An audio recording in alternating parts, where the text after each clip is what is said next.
If a modern prepper were suddenly dropped into the middle of the 14th century, somewhere in the cold forests of England, or the plague-ridden streets of Florence, they wouldn't last a week.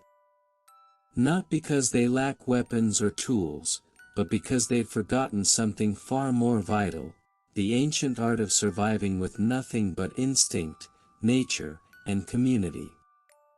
This is the story of how ordinary medieval men and women, peasants, monks, knights, and wanderers, learned to survive in a world where death came with the frost, food spoiled overnight, and a single mistake could mean the end.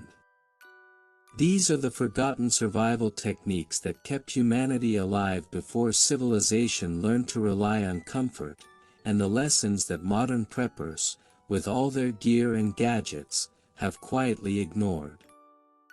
The fire that never died. In a medieval village, fire wasn't a luxury, it was life itself. Every hearth was sacred, and losing your flame was like losing your heartbeat. Matches didn't exist, and flint was rare. So families passed down fire like inheritance. When a family moved to a new cottage, they carried live embers in a clay pot, wrapped in moss and ash to keep it breathing. It was called a soul ember, because to them, fire was alive. Villagers whispered prayers to it as they walked through the night, hoping it wouldn't die before they reached home. But here's what few people know: they had a secret technique for reviving nearly dead embers. They mixed powdered mushroom, tinder fungus, with dried animal dung, then blew gently through a hollow reed. The fungus acted like a slow battery for heat, capable of reigniting flames even after a full day of rain. Modern survivalists would call that improvised tinder. Medieval peasants called it the breath of the old gods. The cold that chose the strong. During the Little Ice Age of the 1300s, winters struck with such cruelty that rivers froze solid and wolves came down from the mountains. And yet, villages survived without heated homes or synthetic clothing. How? They built what historians call sleeping nests. At night, entire families, parents, grandparents, children, even livestock, slept together in one straw bed inside a tiny hut. The combined body heat created what modern science now calls collective thermoregulation. Wool cloaks hung over the walls to trap warmth, and clay pots filled with coals were buried under the floor to act like ancient radiators. Even the poorest homes had secret vents built into walls so the smoke could escape slowly, keeping the air warm without choking the sleepers. There's a surviving account from 1387 of a farmer in Normandy who wrote in his diary, asterisk, "When the wind bit through the cracks, the cows were our brothers." Asterisk. He wasn't being poetic. He meant it literally. Their survival depended on sharing warmth with animals. Water without wells. One of the most ingenious medieval survival tricks was how they found clean water long before modern filters existed. They didn't just drink from rivers, that was suicide. They read the land. Monks in the 11th century observed how dogs chose where to dig on hot days. Those same spots, when dug shallowly, revealed groundwater clean enough to drink. Later, peasants in Scandinavia learned to tie sheep's wool to long sticks and walk the meadows at dawn. The first wool to glisten with dew indicated underground moisture, a primitive form of water dowsing. But they also had a purification method lost for centuries. They dropped charred wood, from burned oak, into clay jars of collected water. The carbon absorbed toxins and bacteria. It was the medieval version of an activated charcoal filter, something scientists only rediscovered in the 20th century. So when modern preppers buy $200 portable filters, remember, medieval villagers made them with a stick of burned wood and a prayer. The secret gardens of famine. When famine struck, and it often did, peasants turned to something historians now call hunger gardens. These weren't farms. They were hidden patches deep in forests, planted years earlier with wild greens, root vegetables, and medicinal herbs. Only the eldest members of the village knew their locations. They passed the knowledge quietly, mother to daughter, father to son, never written down. In 1315, when the Great Famine hit Europe, entire families disappeared into the woods. Chroniclers thought they died. But centuries later, archaeologists found evidence of human shelters surrounded by patches of edible plants, wild garlic, burdock, and nettles. They had simply gone back to the forest, back to the source. It was nature's version of a prepper cache. Meat without killing. Not every peasant could afford to kill animals for food. So they mastered the art of blood feasts. In parts of Iceland and Scotland, herders would cut a vein in a living cow's neck just enough to collect a bowl of warm blood. They'd mix it with barley, herbs, and salt, then cauterize the wound. The animal lived, and the family ate for days. The dish was called blóðsupa in Old Norse, blood soup. It provided iron, fat, and protein, all without losing a valuable source of milk or labor. It sounds savage today, but it was genius, sustainable survival in a frozen world. The night signals. When danger came, bandits, wolves, plague, villages couldn't rely on bells or torches alone. They used sound codes passed down for generations. Each valley developed its own rhythm. 3 knocks on a door meant, come, 2 meant, hide, and 1 long whistle meant, stranger. In mountain regions, families carved hollowed animal horns called war throats. Their echoes could travel 2 miles, alerting the next settlement long before attackers arrived. One monk in Wales recorded that, during a Viking raid in 876, villagers lit damp moss torches to send up grey smoke, meaning danger to the east. White smoke meant peace. It was a primitive communication network, the medieval version of radio. The power of rot. While modern survivalists fear spoilage, medieval survivors used controlled rot as a weapon against hunger. They discovered that letting meat ferment underground, inside salted clay, created acids that killed bacteria. In Scandinavia, this evolved into surströmming, fermented fish that could last an entire year. In the Alps, hunters wrapped cheese in herbs and buried it under cold soil.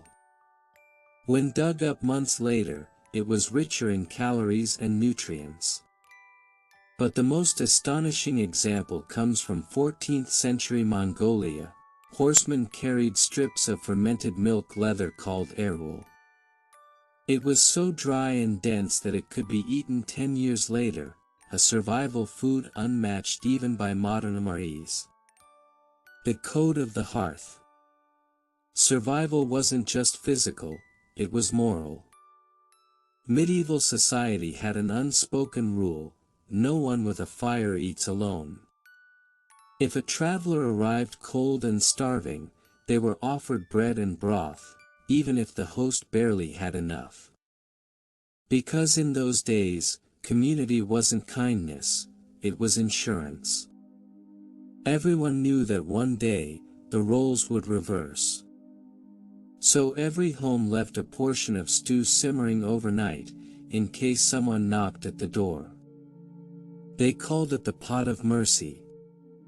That's something modern preppers often forget. Survival isn't about stockpiling, it's about sharing. Lessons from the forgotten world. In the ruins of a medieval village in Poland, archaeologists found something curious, a pit filled with ash, herbs, and animal bones arranged in circles. At first, they thought it was witchcraft. But chemical tests revealed the real story. It was a smoke cellar, used to preserve meat, cure infections, and repel insects. Villagers built them under their homes, underground refrigerators, centuries before electricity. They understood the rhythm of decay, the breath of earth, and the invisible balance between life and rot. In that balance, they found survival. What the preppers forgot. Modern survivalists prepare for collapse with solar panels, bug-out bags, and tactical knives.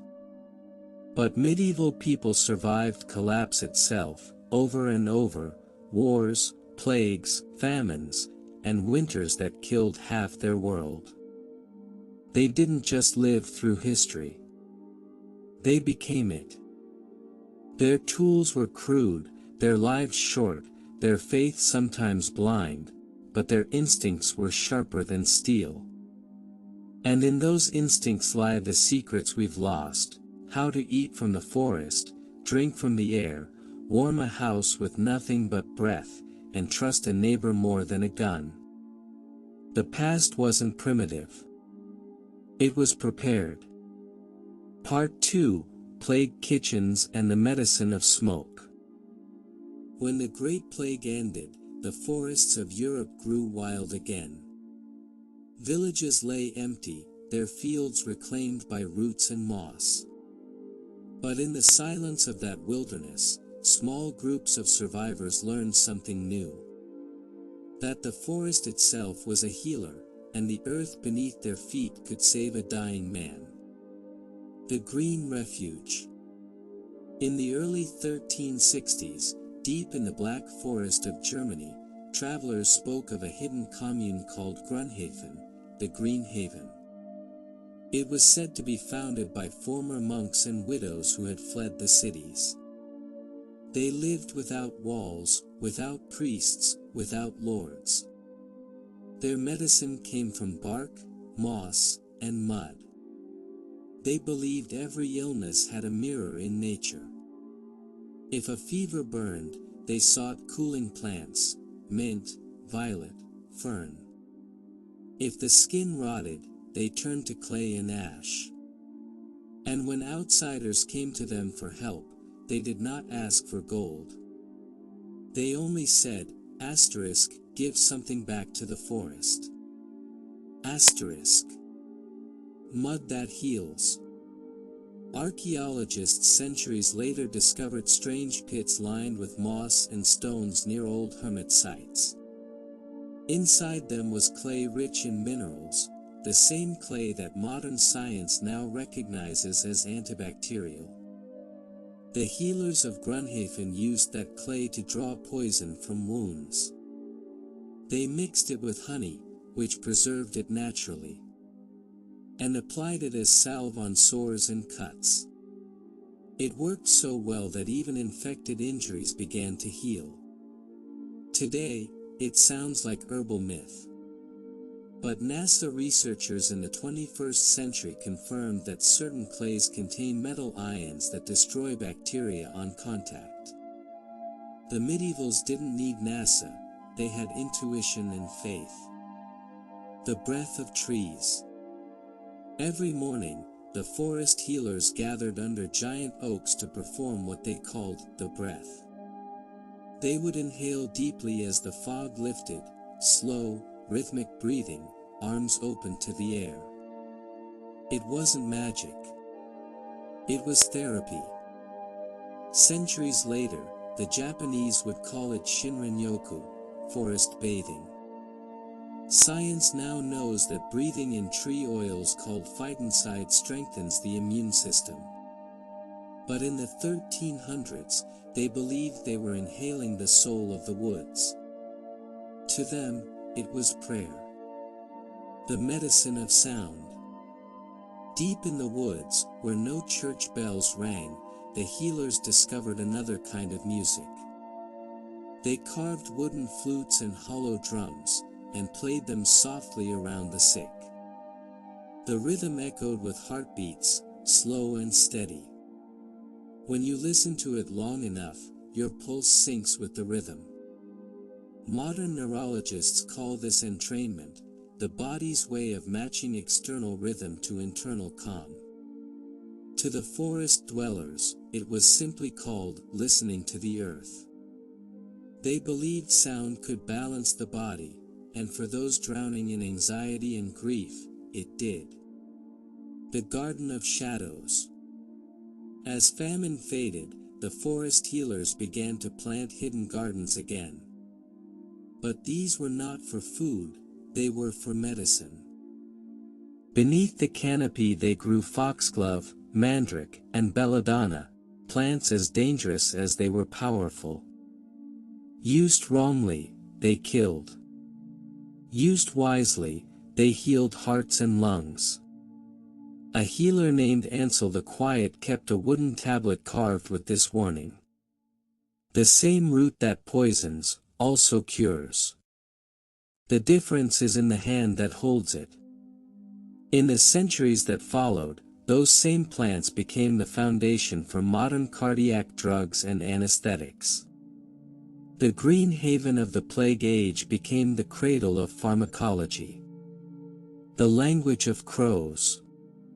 Every forest dweller feared silence, for silence meant no life.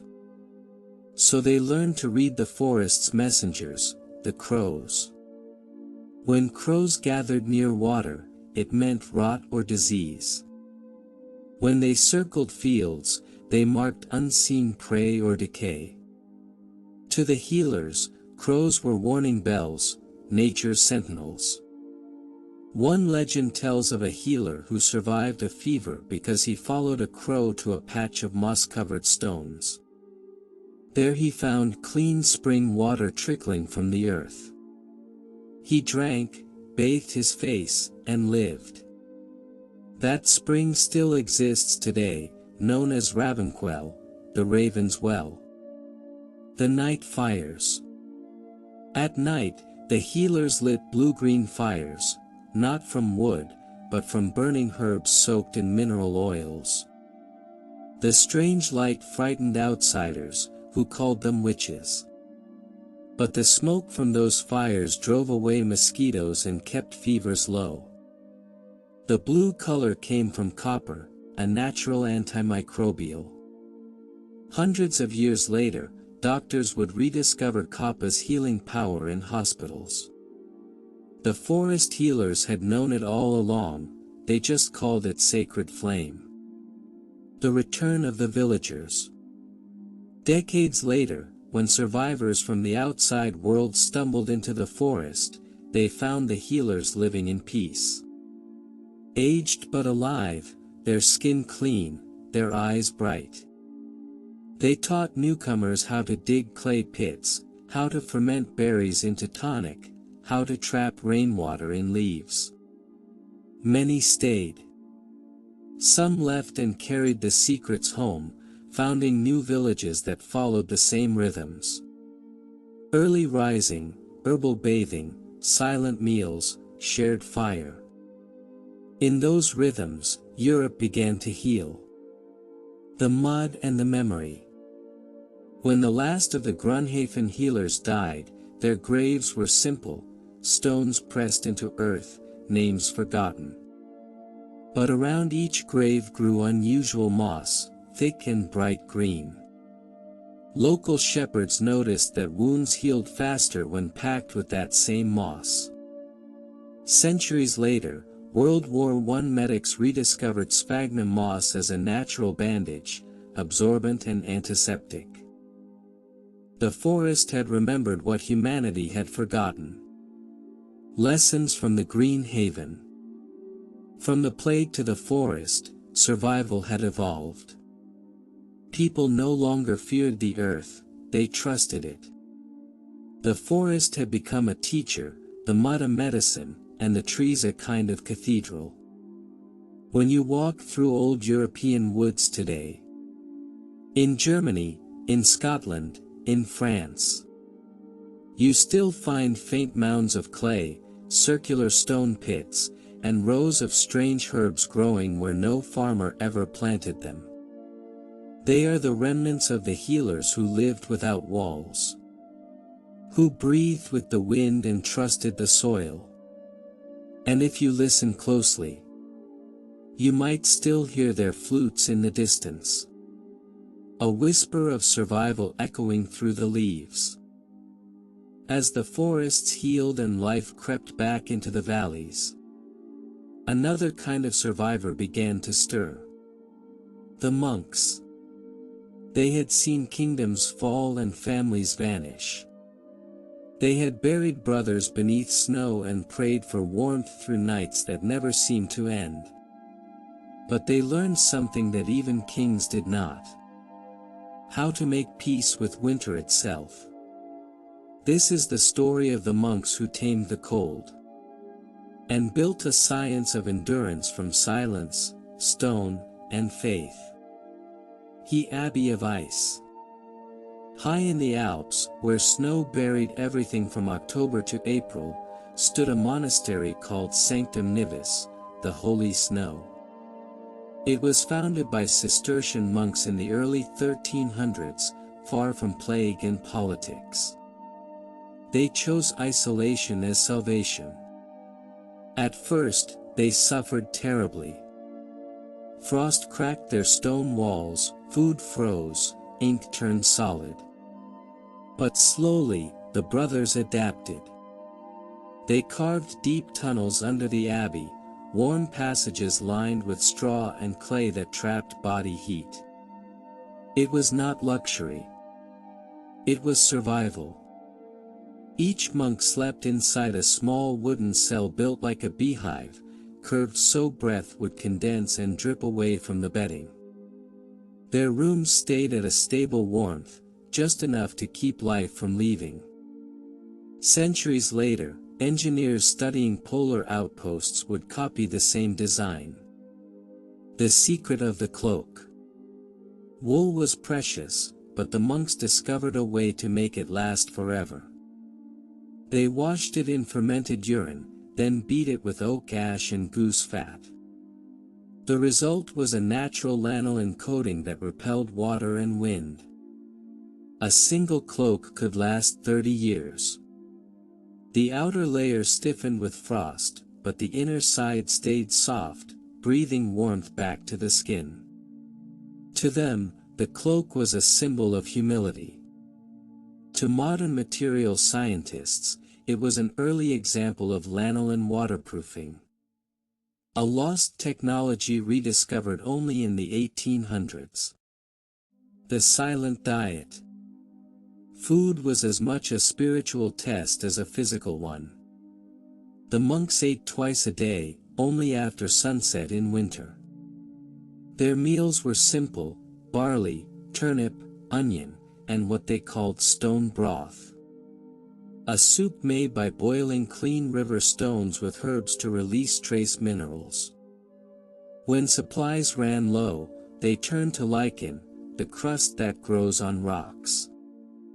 They soaked it for days to remove bitterness, then fried it with butter and salt.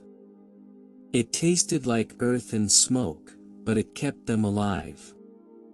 And yet, something remarkable happened.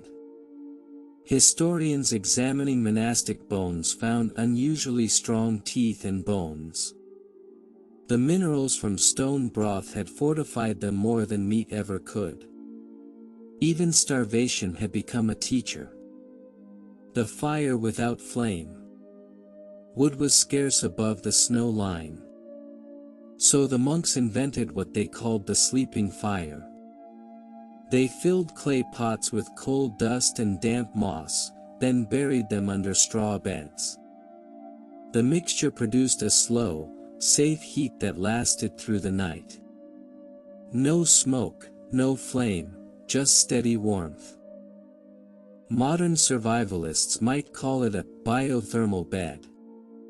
The monks called it the Lord's mercy in the dark. The Song of Frost.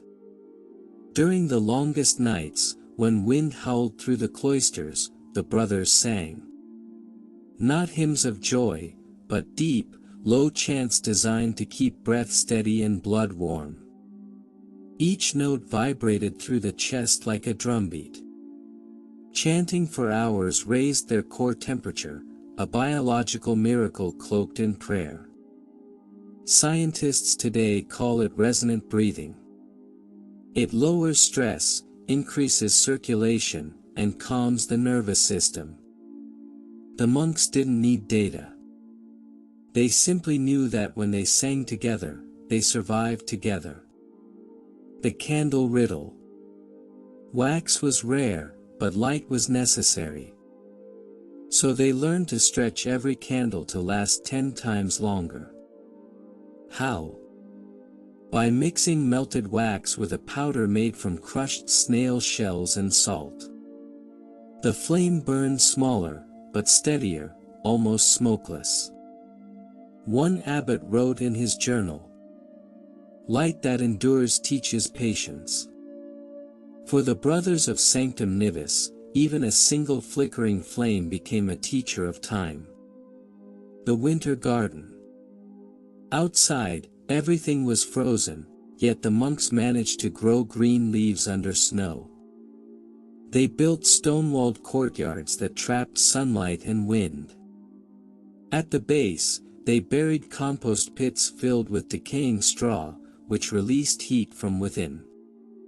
This created microclimates warm enough for herbs and cabbage.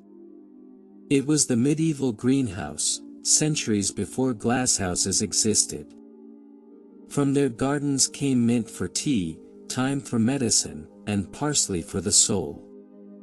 Every leaf was a small victory against the cold. The language of ice. The monks became masters of reading the winter. They could tell the next day's temperature by listening to the sound of cracking ice at dawn. Thin ice sang high, thick ice moaned low. When ice was silent, a storm was coming. They called this practice glaciavox, the voice of ice. And though forgotten today, modern meteorologists confirm. The pitch of cracking ice truly correlates with temperature change. The monks had turned listening into science. The brotherhood of breath. When sickness struck, they had no doctors. Their cure was warmth, quiet, and shared breath.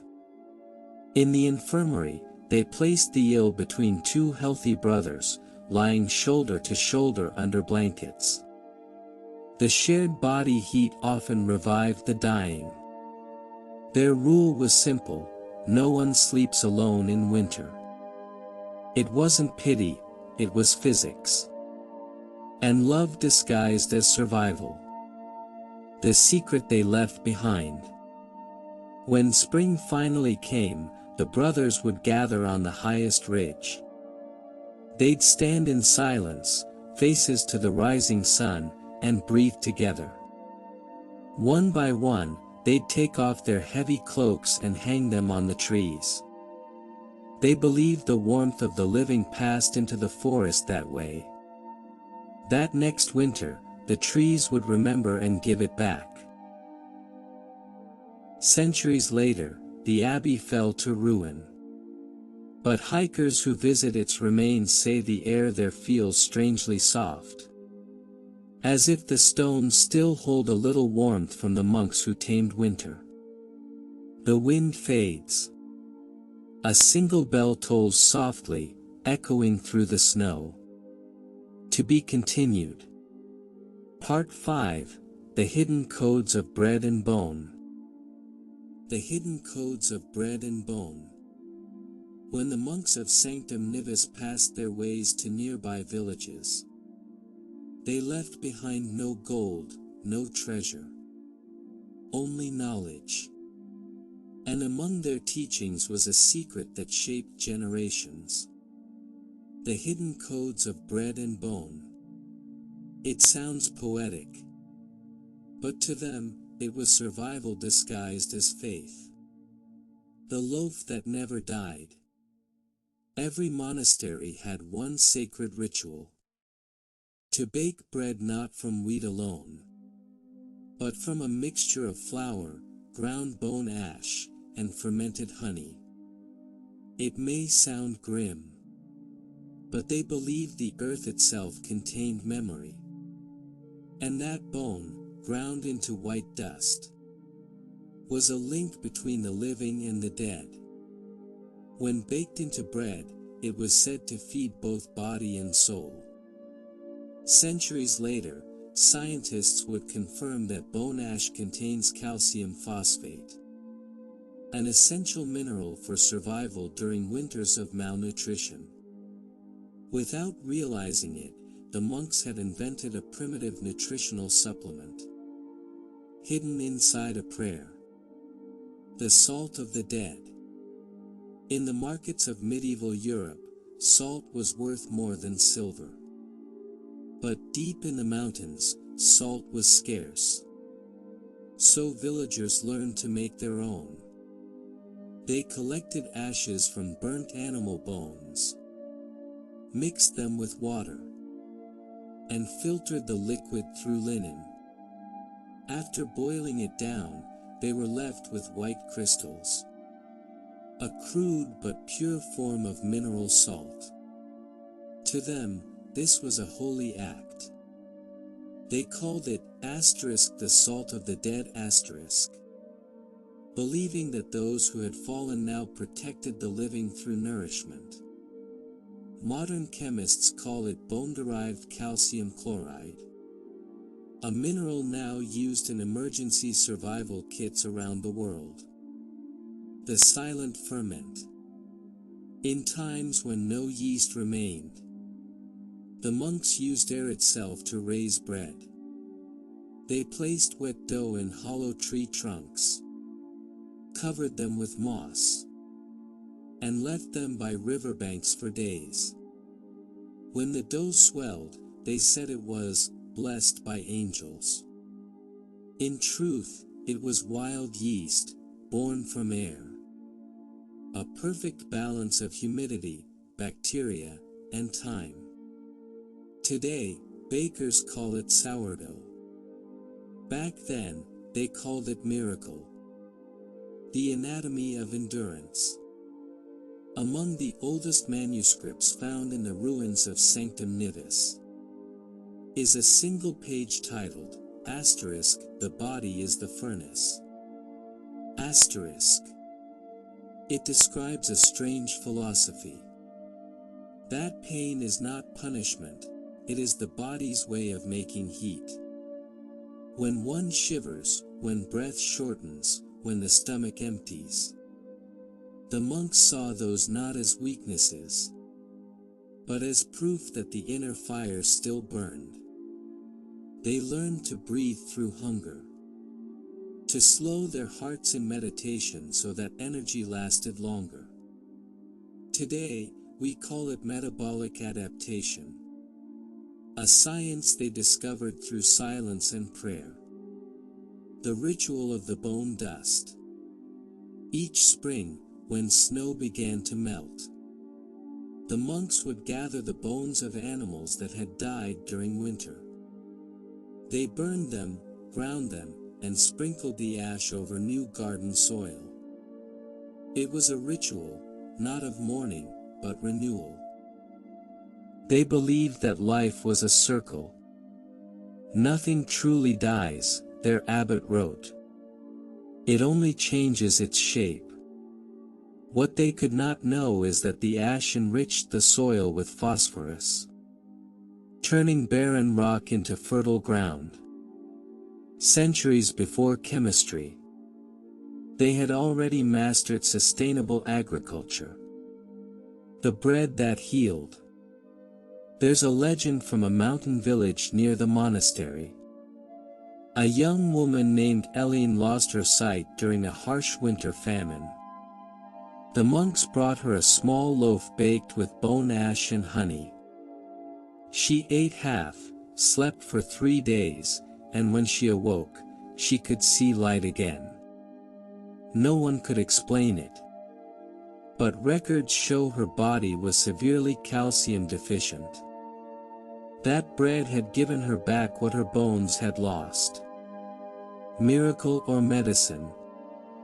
The border was blurry in the Middle Ages. The whisper of the oven. For the monks, baking was prayer in motion. They listened to bread as it baked. The faint hiss of rising steam. The soft crackle of crust. They believed each sound was the voice of the elements. Fire, water, air, and earth. All speaking together to sustain life. Modern sound engineers studying ancient ovens discovered something extraordinary. The frequencies produced by rising dough under heat fall within the same range used in sleep therapy and relaxation frequencies. The monks didn't know it. But even their baking soothed the human mind. The bone bells. At dusk, the abbey bells rang, but not of bronze. During the Great Famine, when metal was scarce, the monks carved bell frames from hardened animal bone. The tone was strange, softer, almost human. Villagers called it the weeping bell. It rang not for death, but for endurance. To this day, local folklore says that when a snowstorm begins, you can still hear those bone bells echo faintly through the mountains. A sound that once meant, you are not alone. The lost formula. In 1784, explorers rediscovered the ruins of Sanctum Nivis. Among the shattered walls, they found a sealed clay jar. Inside was a fragment of bread, blackened, petrified. When tested centuries later, scientists found traces of honey, bone, barley, and wild yeast. A perfect nutritional balance. The monks had designed not just food, but a self-preserving formula. One that could endure time itself. The last note in the abbot's handwriting read, "To feed is to remember. To remember is to live forever." Legacy of the forgotten bakers. Today, survivalists talk of protein bars, electrolyte drinks, and vitamin packs. But in a frozen abbey 600 years ago, men with no machines, no light, and no science had already created all three. Through faith, hunger, and a handful of crushed bones. Their bread wasn't just food. It was history itself. Baked into memory, sealed by fire, and carried in whispers through every loaf that rose afterward. Even now, every time we break bread, we echo that ancient ritual. Feeding not just the body, but the endless cycle of life that began in the silence of winter. Remember, survival is not strength alone. It is patience, rhythm, and faith. The bread and the bone of all that we are. Fade out, to be continued. Part 6, The Fire Beneath the Snow. The fire beneath the snow. In the last days of winter, when the world was white and still, the brothers of Sanctum Nivis gathered in silence. Their hands were cracked, their robes torn, their eyes red from months of darkness. And yet, there was warmth. Not from fire, but from one another. Because beneath the snow, a quiet fire still lived. The last ember. The year was 1349. A plague swept across Europe. Even in the mountains, death came crawling with the wind. The monastery bells rang once every hour. Not for prayer, but for burial. One by one, the brothers faded, until only a few remained. They carried their dead to the chapel, and lit a single coal in a stone bowl, the last ember of their furnace. For 40 nights, it burned. Never bright, never dying. Just a pulse of red in a sea of white. They believed that as long as that ember glowed, the spirit of life would never leave the earth. The keeper of the flame. There was one monk, Brother Aurelius, chosen to guard the ember each night. He slept beside it, fed it with breath, and whispered words from memory. You are the light that never sleeps. You are the fire beneath the snow. When hunger took him, he stayed awake through pain. When frost covered his beard, he smiled and said, even this is warmth, in another form. He wrote no books, left no relics. Only a small note found centuries later, scorched by heat. Faith is not a candle. It is the breath that keeps it alive. The thaw. Spring came slowly that year. Snow melted in thin rivers through the stones. Grass peeked through graves. The last brothers, too weak to stand, carried the ember outside for the first time in months. They placed it on a patch of earth, where sunlight touched the ground. It smoked, hissed, and finally breathed again. Tiny sparks leapt into the wind, carried away like seeds. And where those sparks landed, grass grew faster. Flowers bloomed early. Animals returned. The monks didn't know it, but the ashes they spread had enriched the soil with the minerals of every life once lost. Their suffering had fed the world, the children who found the light. Generations later, travelers found the ruins. Children from nearby villages came to play among the stones. One winter, a boy found something glowing in the dirt.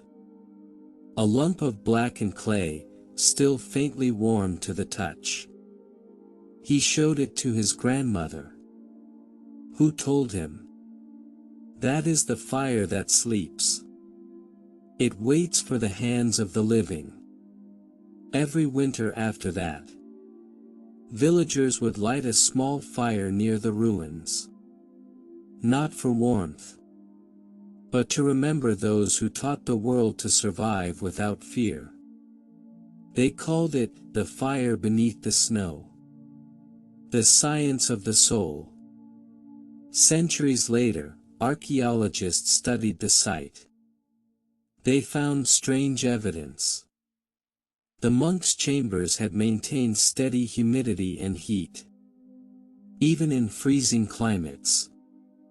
A perfect natural insulation system. The science of the soul. Centuries later, archaeologists studied the site. They found strange evidence. The monks' chambers had maintained steady humidity and heat, even in freezing climates. A perfect natural insulation system. The secret lay beneath the floors. Layers of moss, ash, and hollow stone. that trapped air like lungs. It wasn't faith. It was physics.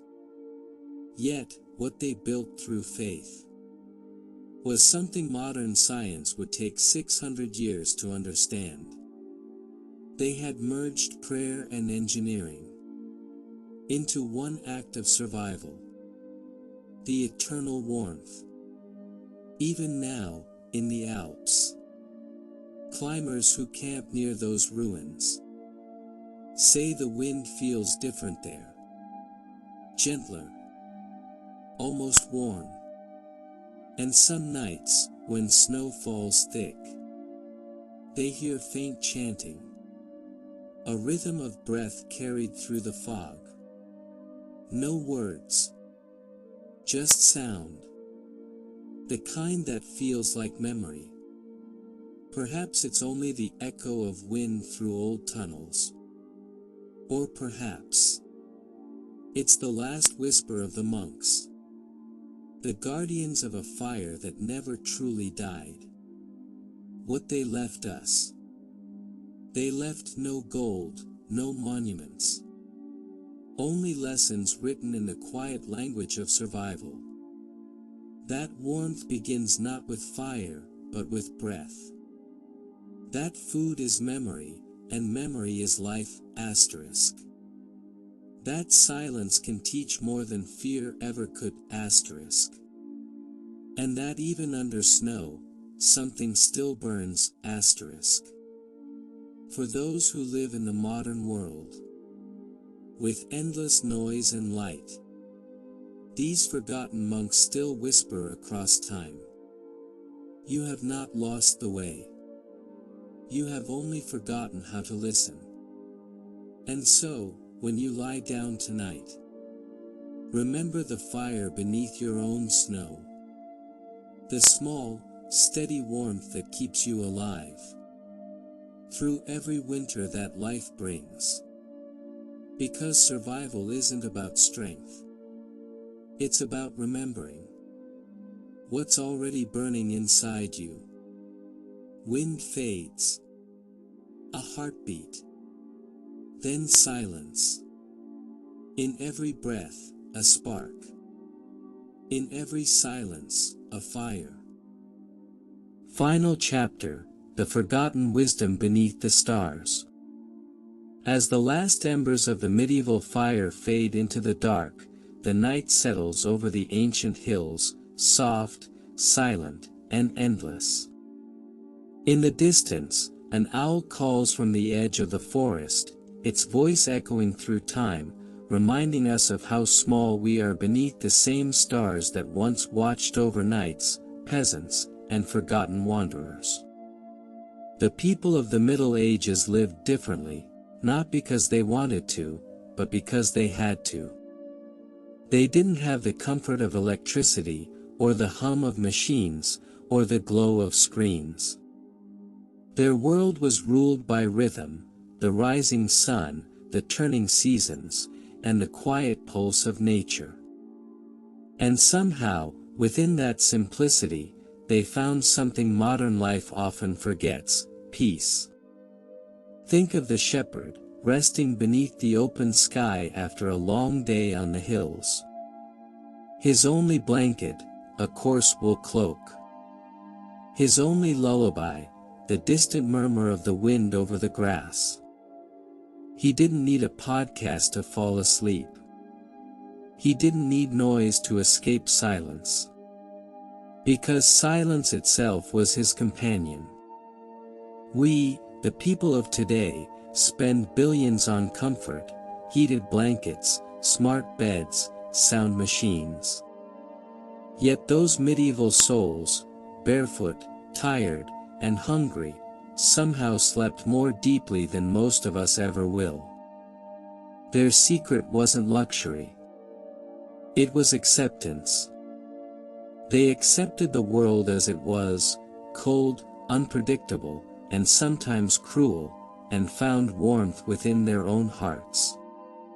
If you listen closely, you can still hear their lessons. In the crackle of a campfire, you'll hear the echo of an old monk reciting prayers under candlelight. In the stillness after rain, you'll feel the same peace a weary traveler felt when he finally reached a monastery door. And in the rustle of the wind, you'll sense the whisper of those who survived, not because they were strong, but because they were patient. Modern preppers, armed with gadgets, plans, and fears, often forget what the medieval mind knew by instinct. That survival begins not with tools, but with trust. Trust in your hands, your mind, and the quiet wisdom of nature. They didn't fight the storm, they bowed to it. They didn't conquer the night, they made friends with it. Imagine standing in a medieval forest at midnight. No city lights, no noise, no rush. Just the breath of the earth beneath your feet, and the rhythm of your heartbeat, slow, steady, ancient. That's when you realize, this peace, this silence, this balance, it's not gone. It's simply forgotten. The old world was cruel, yes, but it was also pure. Every moment meant something. Every sound had a soul. Even a candle flickering against the cold stone wall carried a message. Light is most sacred when surrounded by darkness. So tonight, as you drift into sleep, remember this. The same stars that guided medieval wanderers still shine above you. The same moon that lit the path of lost monks still glows outside your window. And the same quiet breath of the wind still tells the same story. Of survival, of faith, of the human spirit that never truly fades. Let your mind travel now. Through the narrow streets of a forgotten village. Past the old wooden doors that creak under centuries of secrets. Through the forests where knights once prayed before battle, and mothers sang their children to sleep under candlelight. Every sound, every shadow, every glimmer of moonlight holds a memory of a time when life was slow and hearts were strong. The medieval world wasn't easy, but it was real. And maybe that's why it still calls to us. Because deep inside, we crave what they had, connection, purpose, and a quiet courage that doesn't come from wealth or technology, but from understanding one simple truth. Everything you need, you already carry within you. So as your eyes grow heavy, let the weight of the world slip away. The castles, the battles, the worries of today, let them fade like smoke rising into the night sky. You are safe here. You are warm. And you are part of a story much older than you realize, the eternal rhythm of survival, peace, and gentle rest. Sleep now, traveler of time. The world of kings and peasants, monks and wanderers, it watches over you still. The fire is low, the air is calm, and the whispers of the past are soft and kind. Dream not of war or hardship, but of the quiet strength that once lived in every medieval heart. For tonight, the forgotten wisdom of 1,000 years returns to you. To remind you that peace is not something you find. It's something you remember. Good night, wanderer. Rest well beneath the stars. Tomorrow, the world will turn again. But tonight, you are timeless.